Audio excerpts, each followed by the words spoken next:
All right, I'm going to continue on here with some more meanderings. Talking about some random stuff here while I'm workflowing. So this family here, I just shot them last night. And this was from 2015. I went and grabbed it to show you. There they are. There they are. There they are. Hold on, hold on, hold on, hold on. Those are not retouched yet. There they are. That's the gang right there. Same gang. Isn't that kind of cool? They're like 12 and 14 years old. So one of these is a sibling to the other person. I think he's a brother to her, and that's his spouse, and that's her spouse, and they have 2 boys and they have 2 girls. And every year they've been hiring me to come to their house for pictures. And they alternate houses. 1 year it's one house, 1 year it's the next house. They live about a mile apart. So this family here, well, the whole, that's them right there. Right there. No, these guys right here. That's them right there. This is their house. That's their house back then. They've moved to a new location, which is here. So, but anyways, yeah, it's kind of cool to see them year after year after year, and it's kind of neat. So, you know, we don't make a shit ton of money, but we do okay. And you know, I don't understand. I just know photographers, they may have a certain amount they got to make on each sale, and maybe they're more niched into a higher end. I'm a general purpose photographer, if you could lack of a better word. Like, for example, this gang here, these ladies here, the Ladies Auxiliary of Finlandia Village, which is a retirement home, brought to our area by the Finlander community. So anyways, I photograph them every year. I photograph their board of directors in advance, and this year I did the board of directors, the Ladies Auxiliary. And you know, I know them all, and they just know me. I'm a regular. So same with these guys. You know, I photographed them last night, and it's kind of cool to see them grow year after year. And for the parents, it's like, no, we hire Rob. That's our guy, and that's me. So, you know, if I were to go super high end as a photographer, or, you know, I had to make, you know, $3,000 or $5,000 per shoot, I don't know that my area would support that kind of that style of a photography studio. I don't know. I just do not know if it would be a thing. Lovely kids. They're really, really super nice. Just really good people. So, but anyways, I really enjoy doing that kind of stuff, and I shoot all this. I'm looking at these and I'm like, oh, I should have brought a fill light. I did not bring a fill light. This is one single AD BM2 600 on a small 36-inch softbox. But, you know, shoulda, woulda, coulda, no regrets. You know, I can't really cry over spilt milk. Gonna beef those blacks up a little more. So, but anyways, these dogs are, this dog here, they used to always keep him on a leash, but he was walking around this time. He makes me nervous because he doesn't like me. He's just a really, yeah, and he's just scary beast. So when I first started going there,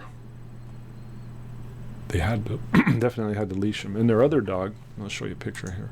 This guy here, his name's Bumble.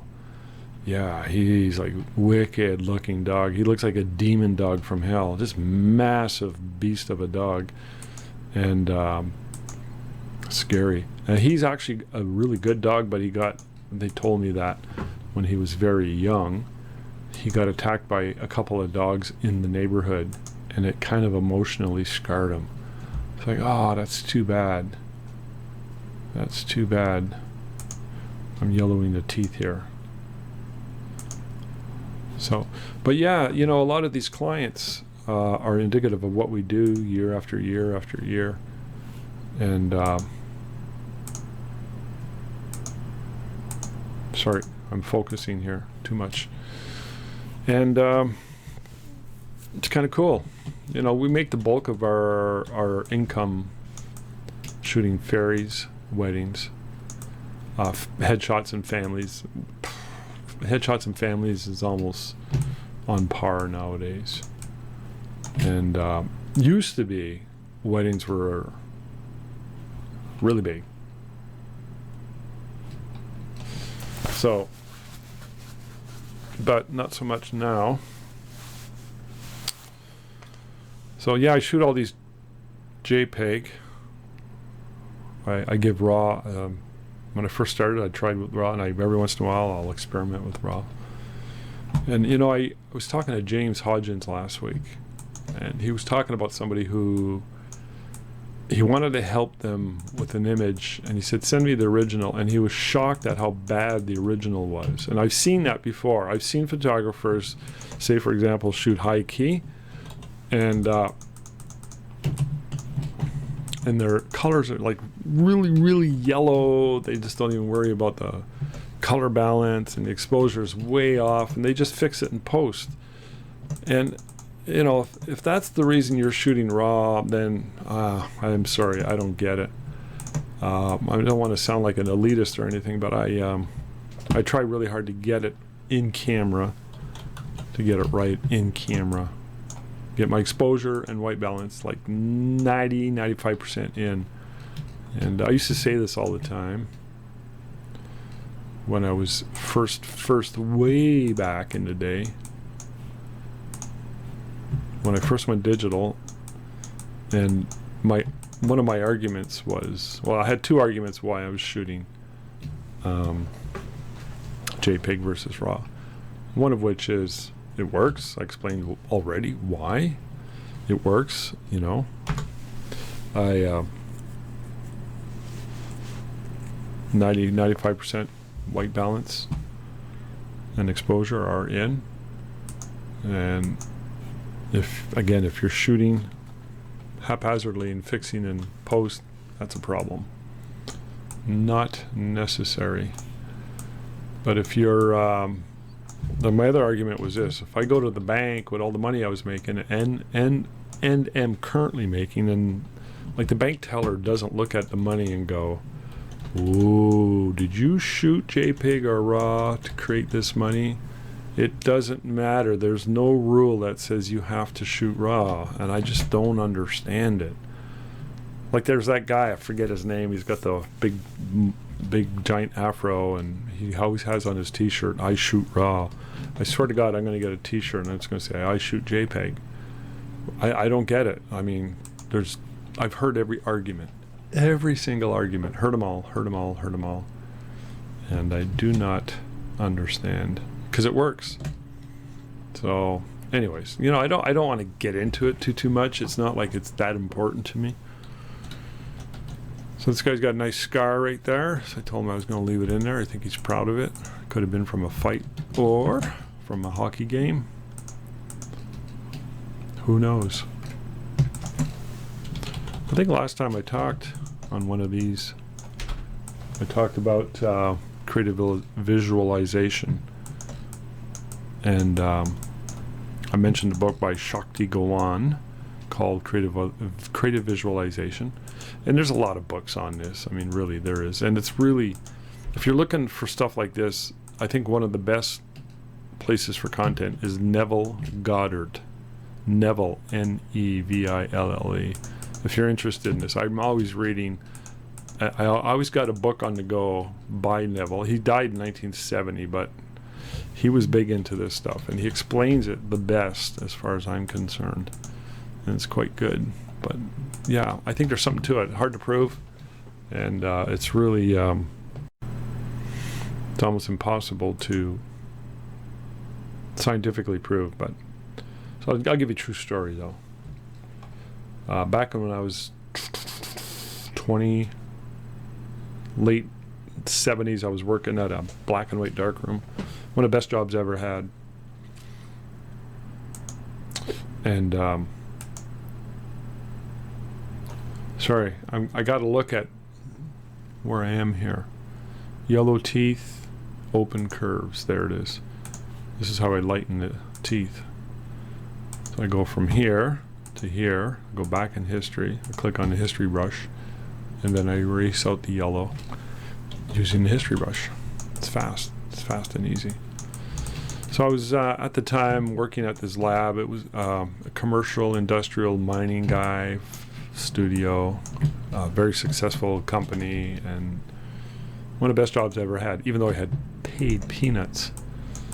And I remember one time there was this bunch of large prints that I had to get printed, and the boss man, the owner, the main guy, said his son also worked there too.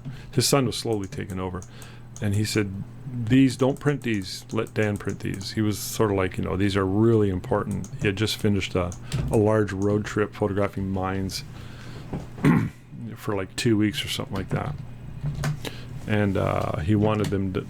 They had to be done a certain way, blah, blah, blah. And I was like, well, yeah, whatever. I don't know what possessed me, but I went ahead and did them anyways.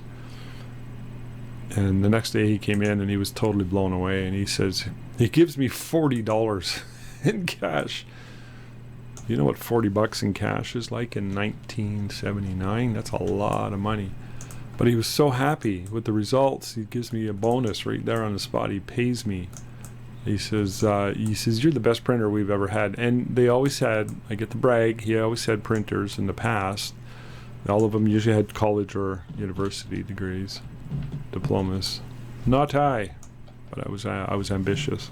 I don't know, the darkroom was, I was just good at it, And I was there for almost 2 years, I think 20 months. And took me a year to master. It was very high tech. There was a 2 1/4 Hasselblad printer and a 35 mil Hasselblad made enlargers, and they were so ridiculously sharp. It was insane, and everything was stainless steel. I was good at it. What can I say? So, but anyways. Back around that time, I was with my cousin, and we thought, let's open up a photography business. I just had this crazy idea, and we went to the bank. We said, we want to make a loan. We're going to open up a photography studio. We even had a place on Barrydown. We were going to rent it out, and we were good to go. We were going to call it Provencher Family Studios. I remember that. That was the name. We were going to call it that. We each had the same last name. So we go to the bank, and the manager was quite accommodating. He was a nice guy. I don't know if he was humoring us or not, or encouraging us, but he says, okay, well, no problem. He looked up the photography industry in his book that he had to see what the markup was, the general markup was on the products, and it was like 500%. And he said, that's really good. All right. He goes, what you guys need to do is you need to come up with a pro forma, a five-year projection thing, which we did. And we went to the local sign shop. We said, we're going to open up a studio. We need a sign. Here's the name. And they said, okay, we'll design you something. All right, give us a couple days. And we were practicing creative visualization back then. It was called something technique. I can't remember. I see the book now. It's blue. I can't remember the title. It'll come to me. But anyways, he says, the guy at the sign shop says, I'll come up with a design for you. So that night, this is my cousin Mark. He was staying at our house. He was rooming and boarding. And one night we said, let's try some creative visualization right now. Let's try it. And we did. So I led it's a guided visualization. I said, okay, imagine you're walking down Barrydown and you see the shopping center off to the right, and you're walking up the sidewalk and you see the traffic going by, and then there's Junction Creek and there's a small bridge there, and you keep going and you're walking, and up ahead is the place where we were going to open up this studio. And he said, okay, you're walking up to it, and it reveals itself, and you see a sign there, and it's Provencher Family Studios. And he's talking to me. He goes, yeah, it's brown, white, and yellow. I see it. And the next day, we pick up the rendition from the sign shop. It was exactly those colors, and it was exactly what he had visualized. It's kind of funny I remember that, but that's a true story. That actually happened. I think there's a lot to it. You might disagree, but give it a shot. As far as I understand, when it comes to using creative visualization, Did I mention Neville Goddard? He's one of the best. And Shakti Gawan. She wrote a book called Creative Visualization. It's all the same thing. The most important thing, as far as I understand it, is being able to see it clearly in your mind, but to feel the sensation of owning, experiencing, and or having in your possession that thing with which you desire. That is like the most important thing when it comes to creative visualization. And I find that one hard. I find that hard to do. So, but I know it and I believe it. So there's something to it. I mean, you might disagree with me. Have you ever had an experience where you visualize something? And sometimes they come as premonitions too. I've had only in my life one dream, which was a complete, total premonition. There's no ifs, ands, or buts about it. There's no doubts I've had this happen in my life. It's almost like the universe was saying, careful, buddy, you're up against this. Don't make the mistake. And it was clearly spelled out for me in the dream that I was about to make a big mistake had I pursued a certain direction. And it involved a woman, of course. Anyways, I dodged that major bullet. That was a long time ago, before I got married. But yeah, there's something to it. I mean, yeah, it's kind of weird. I don't mean to get all esoteric and wooey on you, but I used to read books like that in the darkroom. I was, I'd be standing around washing prints. I couldn't just stand there. I had to be reading something or pick up I had an old beater guitar and I'd do scales. And I'm pretty sure I got ADHD. Pretty sure. I'm 64 years old and I'm pretty sure I got ADHD. Or at least I had it and I managed it. I don't think ADHD is a bad thing. I think it's a gift, actually. I've been watching videos on it on YouTube. And there's a theory as to what potentially, I mean, they can't prove it, but there's a theory as to why it's a thing.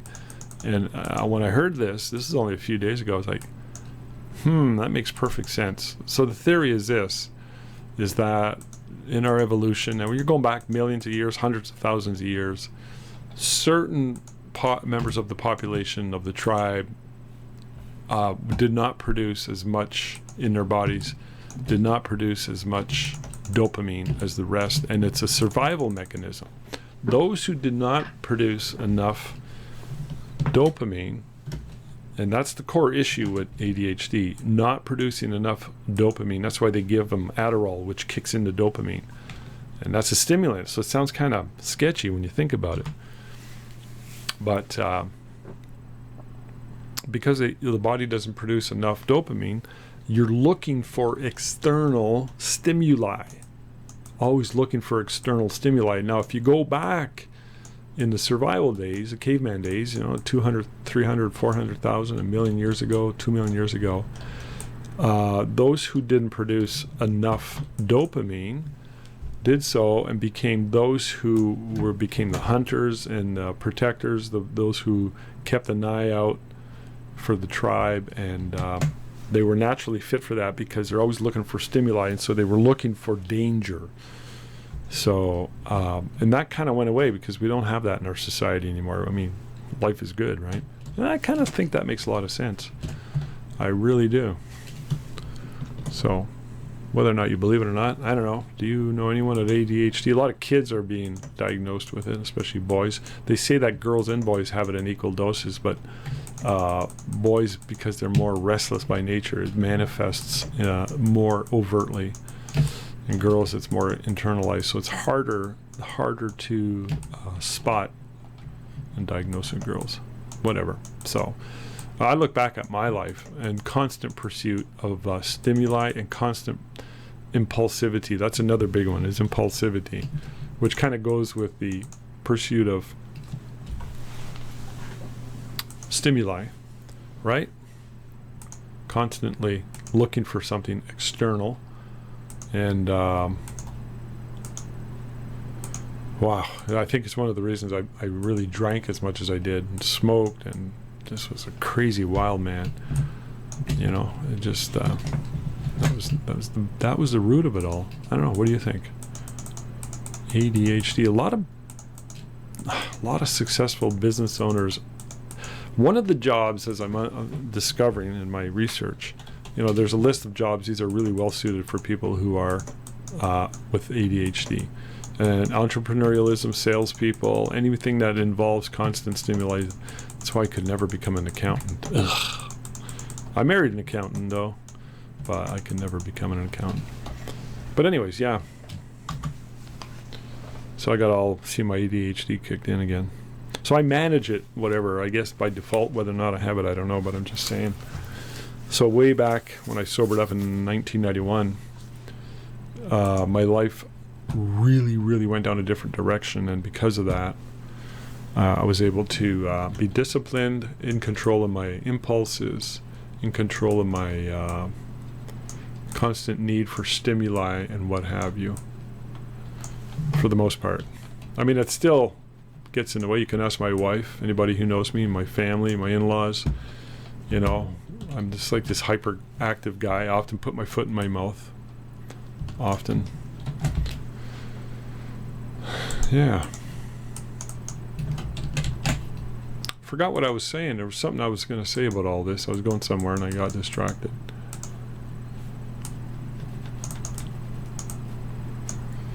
Oh yeah, I was talking about creative visualization. I'm in a dark room and I was always reading books on astrology, numerology, anything esoteric and new agey. I was kind of always into that stuff. I always found it fascinating. You know, it's not like I go around 100% as a crystal wearing new agey kind of guy. It's just not me, but see, I gotta lighten this guy up here. It's not zooming. There it is. These are good kids, good people. You know, it's nice to see young, healthy adults. I like that. They're all cousins and they get along really good.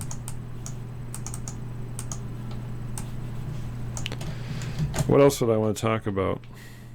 Cancel culture. Let's talk about cancel culture. I think I might have mentioned this. If I did, I apologize. I'll bring it up again. So a couple of years ago, I was reading an article about Gary Larson, the guy who created Farside. I still love Farside. I check out on their website every morning. He puts new cartoons up, and I will check him first thing in the morning just to get a good laugh. I love Farside. To me, it's crazy hilarious.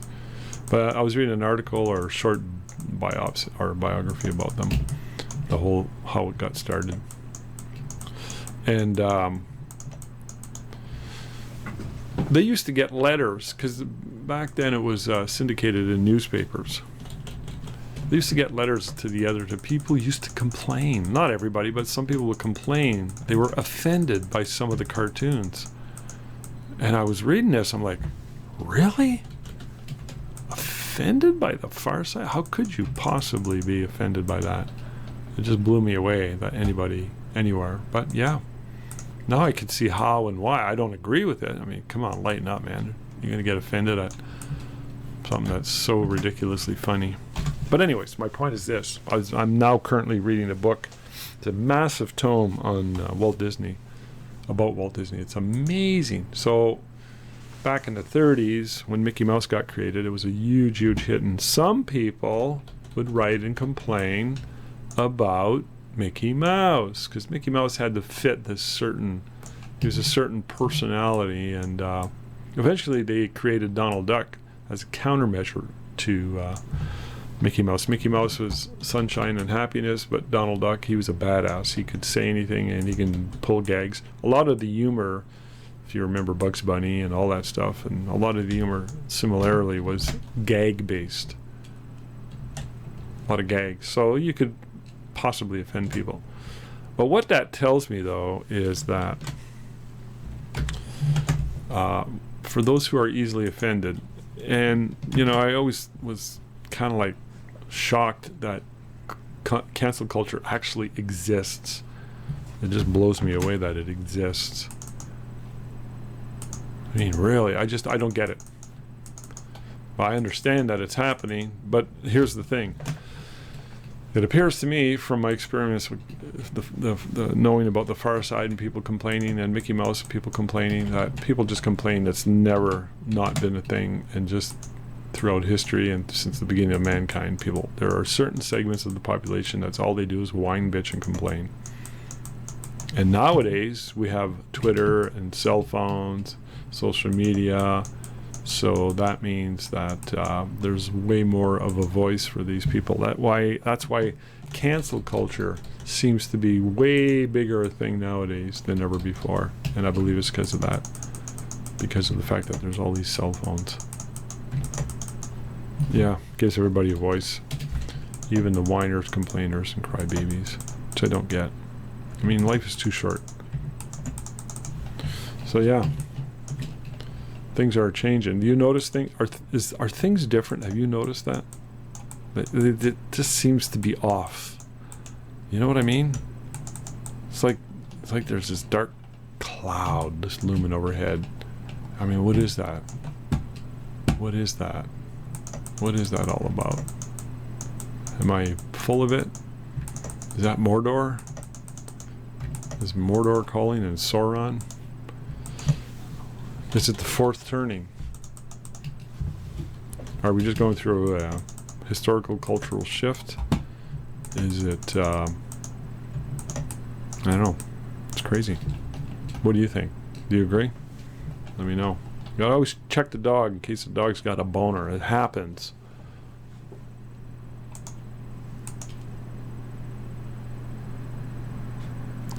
Yeah, alright. I think I'm done. We had a busy year and we're still shooting lots more. Even though we're just at the point where the lab deadline is. We're right at the lab deadline. I remember back in the film days, that was like such a big deal. You had to get everything shipped off to the lab because it was all film, right? And you had to get it by a certain date, especially if you had wall portraits and mounting, and it was so complicated. Now it's all sent up FTP online, digital files, and it's much more leeway. All right, guys. Hope you enjoyed my meanderings. Thank you.